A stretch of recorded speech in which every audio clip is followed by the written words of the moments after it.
Cutting এর আদর্শ নিজের মধ্যে রাখো। কাল কিয়ামতের ময়দানে আল্লাহর দরবারে বলতে পারবা আমি আল্লাহর রাসূলের দলের মধ্যে রয়েছি।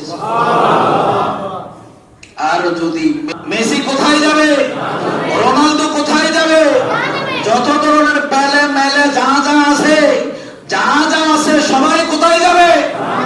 জাহান্নামে যাওয়ার সময় আমি যখন মেসির চুল কাটিং রাখলাম, আমি যখন রোনালদো রাখলাম, আমি যখন চাইনিজ শার্ট দিলাম, আমি যখন জাপানিজ দিলাম, আমেরিকান দিলাম, ইন্ডিয়ান দিলাম, ওই হিসেবে কাল কিয়ামতের ময়দানে এই হিসেবে আপনাকে লাইন ধরতে হবে। নাউজুবিল্লাহ। আপনি যখন সেলুনের দোকানের মধ্যে ঢুকবেন, দেখা যাবে কোন হুজুরের মাথার চুলের কাটিং, কোন পীর সাহেবের মাথার চুলের কাটিং ওই দোকানের মধ্যে নাই। একমাত্র দোকানে যেই কাটিং রয়েছে ওই কাটিং হলো ইহুদি, নাসারা, খ্রিস্টান, জুম্মা, বৌদ্ধ যারা রয়েছে তাদের কাটিং এর লাইন ওইখানে ছবি আকারে দেওয়া আছে কিনা? হযরত আনাস রাদিয়াল্লাহু তাআলা আনহু বর্ণিত আরেকটা হাদিসের মধ্যে আমার রাসূল বলতেছেন, একদা একজন বালক আল্লাহর রাসূলের দরবারে আসলো। রাসূলের দরবারে আসার পর দেখতেছে ওই ছেলেটার মাথার মধ্যে 2 মুষ্টি চুল অথবা 2টা চুলের বেনি, 2টা চুলের বেনি। আমার রাসূল যখন দেখলো ওই সন্তানকে বলল, তুমি এই 2টা চুলের বেনি কেটে ফেলে দাও, কামাই করে ফেলো। কেননা আমার রাসূল বলল, আমি তোমাকে এই চুলের বেনিগুলো ফেলে দেওয়ার কথা বললাম কারণ হলো এটা ইহুদি, এটা খ্রিস্টান, এটা নাসারাদের কাজ এইভাবে চুল রাখা। নাউজুবিল্লাহ। হযরত ইবনে হাম্বল রাদিয়াল্লাহু তাআলা আনহু বলতেছেন, তোমরা কখনো পিছনের চুল কামাই করিও না, পিছনের চুল কামাই করিও না, সমান তালে চুল কাটবা। যদি পিছনের চুল কামাই করতে চাও তাহলে জেনে রাখো তোমাদের ওই চুল কাটার সিস্টেমটা হবে দুনিয়ার অগ্নি পূজক তথা হিন্দু, খ্রিস্টান, বৌদ্ধ যারা রয়েছে, যারা অগ্নিকে পবিত্র খোদা হিসেবে মানে, ওই ব্যক্তিদের সমতুল্য অনুসরণ হবে। নাউজুবিল্লাহ।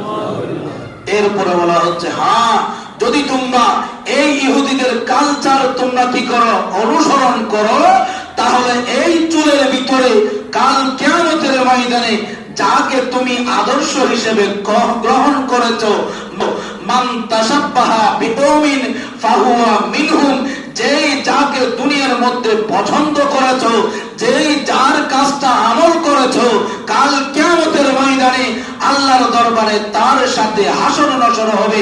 হযরত ইবনে হাম্বল রাদিয়াল্লাহু তাআলা বলতেছেন, যদি তাদেরকে অনুসরণ করেন, এদিকে কাটবেন, ওদিকে রাখবেন, ও সোজা করবেন, বাঁকা করবেন, কোনো সমস্যা নাই, তবে সত্য কাল কিয়ামতের ময়দানে ওই ব্যক্তি আপনার সাথে যাবে, ওই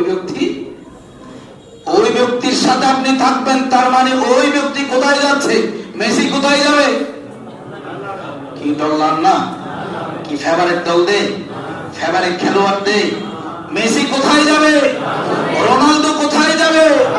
যত ধরনের পেলে মেলে যা আছে সবাই কোথায় যাবে? জাহান্নামে যাওয়ার সময় আমি যখন মেসির চুল কাটিং রাখলাম, আমি যখন রোনালদো রাখলাম, আমি যখন চাইনিজ শার্ট দিলাম, আমি যখন জাপানিজ দিলাম, আমেরিকান দিলাম, ইন্ডিয়ান দিলাম, ওই হিসেবে কাল কিয়ামতের ময়দানে এই হিসেবে আপনাকে লাইন ধরতে হবে। নাউজুবিল্লাহ। কারণ চুল কাটাটাও ইবাদত, চুল কাটাটাও আল্লাহ তাআলা আমাদের বুঝার তৌফিক দান করুন। চুল কাটার রেওয়াজের মধ্যে আছে, শরীয়ত কি বলে এটা একটু চিন্তা করেন, এরপরে নিজে নিজে তওবা করবেন। আর যদি বলেন না তওবার দরকার নাই, যেভাবে আছে সেভাবেই থাকবে, এটা আপনাদের বিষয়। আল্লাহ তাআলা আমার হযরত ওমর রাদিয়াল্লাহু তাআলা, আমরা যখন সবাই চিনি কিনা, হযরত ওমর রাদিয়াল্লাহু তাআলা আনহু বলতেছেন, চুল কাটার বিষয়ে আমার রাসূলের দরবারে একদা একটা ছোট বাচ্চা নিয়ে এসেছে।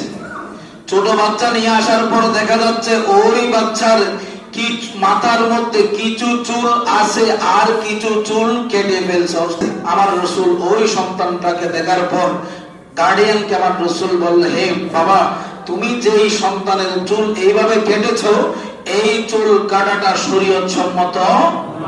অতএব তোমার এই চুল কাটাটা হয় তুমি সবগুলো চুল রেখে দাও, শর্ত একটা, হয় তুমি সবগুলো চুল রেখে দাও অথবা সবগুলো চুল ফেলে দাও। সবগুলো চুল, দুইটা থেকে যে কোনো একটাতে যাও।